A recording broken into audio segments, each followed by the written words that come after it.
తల్లి లాంటి ఆలన అందిస్తూ ఉంటుంది పేట్లబుర్జు ఆసుపత్రి. ఎంతో మంది గర్భిణీ స్త్రీలకు సుఖవంతమైనటువంటి ప్రసవం చేసి వారిని క్షేమంగా ఇంటికి పంపిస్తూ ఉంటుంది. రోజువారీగా ఎన్ని డెలివరీలు అవుతూ ఉంటాయి, అత్యవసర పరిస్థితుల్లో ఇక్కడ ట్రీట్మెంట్ ఎలా అందిస్తూ ఉన్నారు మహిళలకు సంబంధించి కావచ్చు. ఉమెన్స్ డే సందర్భంగా మనం పూర్తి స్థాయిలో తెలుసుకునే ప్రయత్నం చేద్దాం. మనతో పాటు మాట్లాడడానికి పేట్లబుర్జు హాస్పిటల్ సూపరింటెండెంట్ రజనీ గారు మనతో పాటు ఉన్నారు. వారితో మాట్లాడించే ప్రయత్నం చేద్దాం. మేడం చెప్పండి, ప్రధానంగా పేట్లబుర్జు ఆసుపత్రిలో రోజువారీగా ఎన్ని డెలివరీస్ అవుతూ ఉంటాయి? రోజువారీగా మాకు ఆల్మోస్ట్ 50 దాకా అవుతాయి, 40 నుంచి 50 దాకా. కానీ మాకు ఎక్కువ హై రిస్క్ కేసులు ఎక్కువ ఉంటాయి. హై రిస్క్ కేసులు అంటే ఈ చుట్టుపక్కల సెంటర్స్ అన్నీ మేమే తీసుకుంటాం. 57 సెంటర్స్ మాకు ట్యాగ్ ఉంటాయి. తర్వాత వైద్య విధాన పరిషత్ హాస్పిటల్స్ కూడా ఎక్కడ ఏం ప్రాబ్లమ్స్ ఉన్నా వాళ్ళు చేయలేని పరిస్థితిలో మాకు పంపిస్తారు. సో వచ్చేవి మాకు ఎక్కువ హై రిస్క్ కేసులు ఉంటాయి. నార్మల్గా మా ముక్కు కేసులు కూడా ఉంటాయి. కాబట్టి అన్నీ కలిపి 40 నుంచి 50 వరకు అవుతాయి మాకు. ఆ తర్వాత మాకు సర్వీసెస్ మా దగ్గర ఏమేమి అవైలబుల్ ఉన్నాయంటే, మాకు అడ్మిషన్ రూమ్ ఒకటి ఉంటుంది, క్రిటికల్ కేర్ అంటే వెంటిలేటర్స్ ఉంటాయి, మానిటర్స్ ఉంటాయి, అన్నీ ఉంటాయి అక్కడ. ఫస్ట్ అక్కడికి అడ్మిషన్ రూమ్కి వస్తాయి. తర్వాత మాకు హై డిపెండెన్సీ యూనిట్ అని ఒకటి ఉంటుంది, అదొక 10 బెడ్లు ఉన్నాయి. తర్వాత intensive care, obstetric intensive care unit అని మాకు వెంటిలేటర్స్తో పాటు మానిటర్స్ అన్నీ కలిపి ఉన్నాయి. అది that is also one more with obstetric intensive care unit. We are the only ones you are having in the surrounding area. కాబట్టి ఎక్కువ కేసులు వస్తాయి మాకు. ఆ తర్వాత మాకు labour room tables, labour room ఉంది. తర్వాత దాంతో పాటుగా ప్రధానంగా ఎంతమంది వైద్యులు పనిచేస్తా ఉన్నారు ఆసుపత్రిలో? మా దగ్గర సఫిషియెంట్ వైద్యులు ఉన్నారు. నేను అలా చెప్పలేను, కానీ సఫిషియెంట్గా ఉన్నారు. డ్యూటీలో ఇద్దరు, ఒక ఎల్ఎంఓ ఉంటుంది, లేడీ మెడికల్ ఆఫీసర్. 2 గంటల నుంచి ఆమె డ్యూటీ తీసుకుంటుంది. 2 గంటల నుంచి ఆమె డ్యూటీ తీసుకున్న తర్వాత ఆమెతో పాటు సీనియర్ రెసిడెంట్ డాక్టర్స్ ఒకరు ఉంటారు. ఆమెతో పాటు 10 మంది నుంచి 11 వరకు పోస్ట్ గ్రాడ్యుయేట్స్ ఉంటారు. తర్వాత అది కాకుండా జూనియర్ రెసిడెంట్స్ కూడా ఉంటారు డాక్టర్స్. వీళ్ళందరూ కలిసి టీమ్ లాగా ఒక్కొక్క యూనిట్, అంటే సోమవారం ఒక యూనిట్, మంగళవారం ఒక యూనిట్, బుధవారం ఒక యూనిట్, అట్లా green unit, red unit, pink unit, yellow unit, white unit అని ఆ LMO, lady medical officer, senior resident, తర్వాత పీజీలు, పోస్ట్ గ్రాడ్యుయేట్స్ అంటే వాళ్ళు చూడాలంటారు, జూనియర్ రెసిడెంట్ డాక్టర్స్ అందరు కలిపి ఒక 18 మెంబర్స్ దాకా డ్యూటీలో ఉంటారు. వాళ్ళు కాకుండా అనస్థీషియా డాక్టర్స్ డ్యూటీలో ఉంటారు. అనస్థీషియా డాక్టర్స్, మత్తు డాక్టర్లు కూడా డ్యూటీలో ఉంటారు. వాళ్ళు 5 పీపుల్ ఉంటారు.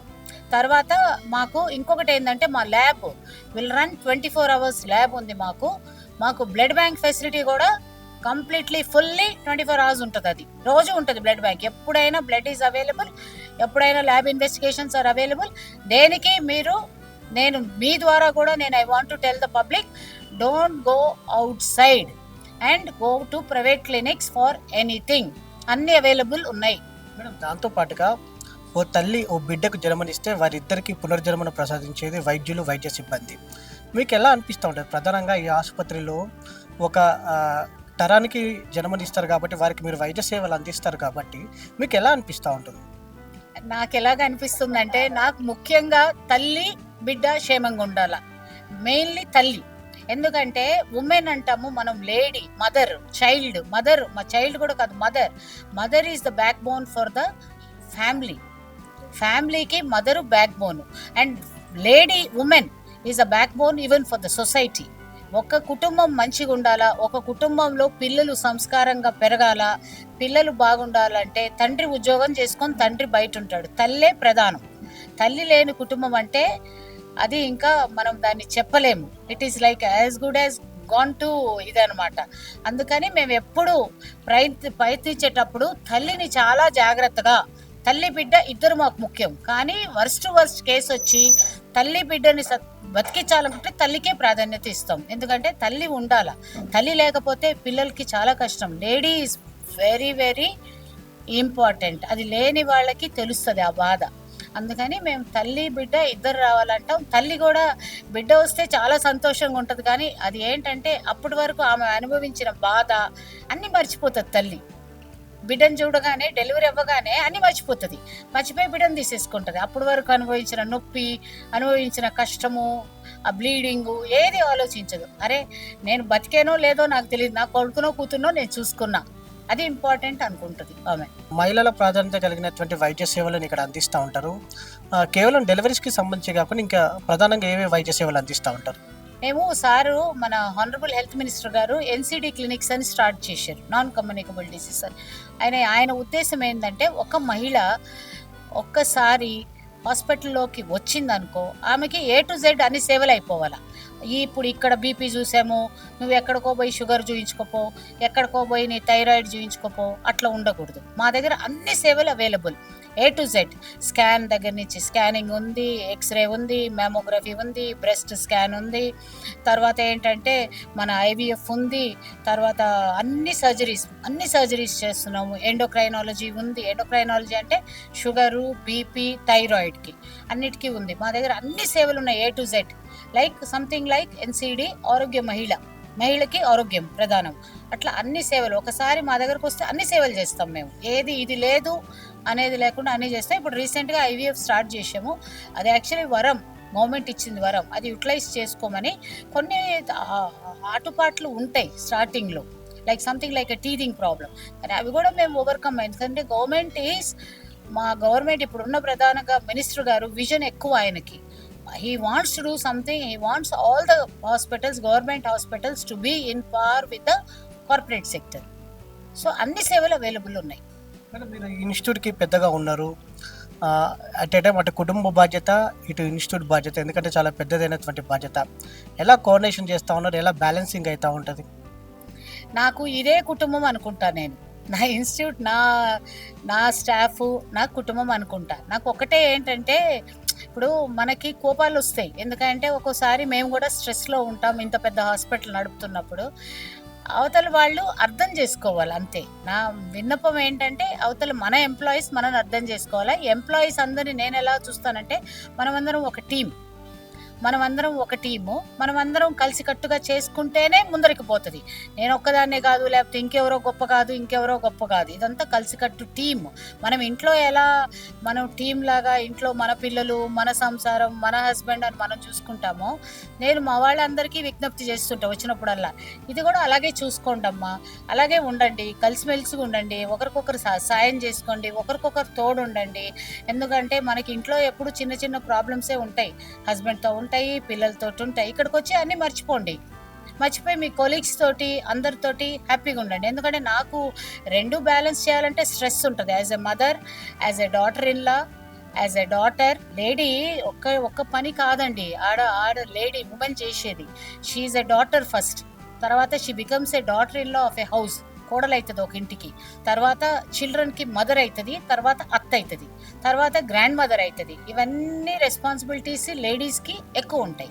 సో ఈ రెస్పాన్సిబిలిటీస్ అన్నీ జాగ్రత్తగా సమన్వయంగా చేసుకొని దాంతోపాటు బయట కూడా పని చేయాలా. సో హస్బెండ్కి చేదోడు వాదోడుగా ఉండాలంటే పని చేయాలా, ఇంట్లో పని చేసుకోవాలా, పిల్లల్ని చూసుకోవాలా, హస్బెండ్ని చూసుకోవాలా, ఉంటుంది స్ట్రెస్. కానీ అది ఏమనుకోవాలంటే, నా ఇల్లు, నా మనుషులు, నా జవాబుదారీ నేను చూసుకోవాలనుకుంటే అంత కష్టం అనిపించదు. ఈ ఉమెన్స్ డే సందర్భంగా మీరు ఎలాంటి మార్పు కోరుకుంటా ఉన్నారు? నేను లేడీస్కి కూడా ఈక్వల్ ఆపర్చునిటీస్ ఇస్తున్నారండి. ఇప్పుడు లేడీస్ ఈక్వల్గా అన్నిట్లో ఈక్వల్ అవుతున్నారు ladies. That is one thing నాకు చాలా మంచిగా ఉంది. అంతకుముందు మగవాళ్ళు కూడా ఏంటి, నా భార్య కదా, నేను చెప్పినట్టు వినాలా, నేను చేసేటట్టు వినాలా అనేది కొంచెం వాళ్ళల్లో కూడా మారింది. నేనేమంటానంటే ఉమెన్ ఎంపవర్మెంట్ అంటే, నేను అట్లా ఇంగ్లీష్ పెద్ద వర్డ్స్ వాడలేను, కానీ లేడీస్ ముందరికి రావాలా, అన్నిట్లో మాట్లాడాలా, భయం లేకుండా ఉండాలా. ఈ మధ్య ఎక్కువగా మనం టీవీల్లో రేప్ కేసులు, లేకపోతే ఇంట్లో ఇంకొక అతను పోయి, మగ ఆయన పోయి ఇంకో పెళ్లి చేసుకోవడం, భార్యను బయట, ఇవన్నీ ఎక్కువ చూస్తున్నాం. సో అట్లాంటి విషయాలు అప్పుడు లేడీస్ కొంచెం ధైర్యంగా నిలబడాలా, ధైర్యంగా బయటకు వచ్చి కంప్లైంట్స్ ఇచ్చేటట్టు ఉండాలా. ఇప్పుడు ఎందుకంటే పోలీస్ వ్యవస్థ కూడా బాగుంది, బాగా హెల్ప్ చేస్తున్నారు. సో ధైర్యంగా ఇచ్చి ముందరే ధైర్యంగా పోయి చెప్పగలిగి అట్లా చేసుకోవాలని నేను అనుకుంటున్నా. చివరిగా ఒక డాక్టర్గా మీరు మహిళలకు ఇచ్చేటటువంటి సూచన ఏమంటారు?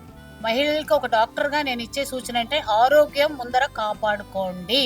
నేను బ్యాక్ బోన్ అన్నానంటే వెన్నుముక. మీది ఆరోగ్యం చెడిపోతే ద హోల్, ఇప్పుడు మదరు, లేడీ, ఉమెన్ ఆరోగ్యం చెడిపోతే ద హోల్ సిస్టమ్ చెడిపోతుంది. ఎందుకంటే మీ ఆరోగ్యం, మీరు గట్టిగా ఉన్నారనుకోండి, మీరు మీ ఇంట్లో మీ పిల్లల్ని చూసుకోవచ్చు, మీ హస్బెండ్కి చేదోడు వాదోడుకు ఉండొచ్చు, బయట జాబ్ చేసి ఆయనకు కూడా హెల్ప్ చేయొచ్చు ఫైనాన్షియల్గా. మీ ఆరోగ్యము చూసుకోండి, అది చాలా చాలా ఇంపార్టెంట్. స్ట్రెస్ ఫ్రీ ఉండండి.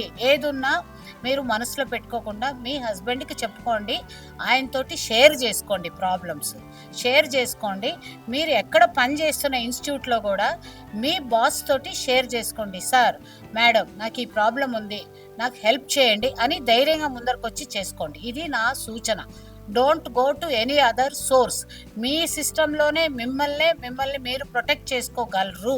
ఎందుకంటే మీ వాళ్ళు, మీ ఆఫీసర్స్ని మీరు బాగుండి మీ ఆఫీసర్స్కి మీరు బాధ చెప్పుకుంటే వాళ్ళు హెల్ప్ చేస్తారు. ఇంట్లో మీ హస్బెండ్తో మీరు బాగా మాట్లాడుకున్నారంటే మీ హస్బెండ్ కూడా మీకు ముందరకు వస్తాడు. This thing what I want to give to the society a message. ఇది మొత్తం మీద పేట్లబుర్జు ఆసుపత్రిలో మహిళలకు అన్ని రకాలమైనటువంటి వైద్య సేవలను అందిస్తున్నారని అని కూడా చెప్పడం జరిగింది. దాంతోపాటుగా మహిళల ఆరోగ్యం కుటుంబ వ్యవస్థకు పటిష్టమైనదని కూడా వారి అభిప్రాయాన్ని వ్యక్తం చేసినటువంటి సందర్భం కూడా మనకు కనపడతా ఉంది. మొత్తం మీద సమయం టీవీ మీకు అందిస్తున్నటువంటి ఫేస్ టు ఫేస్.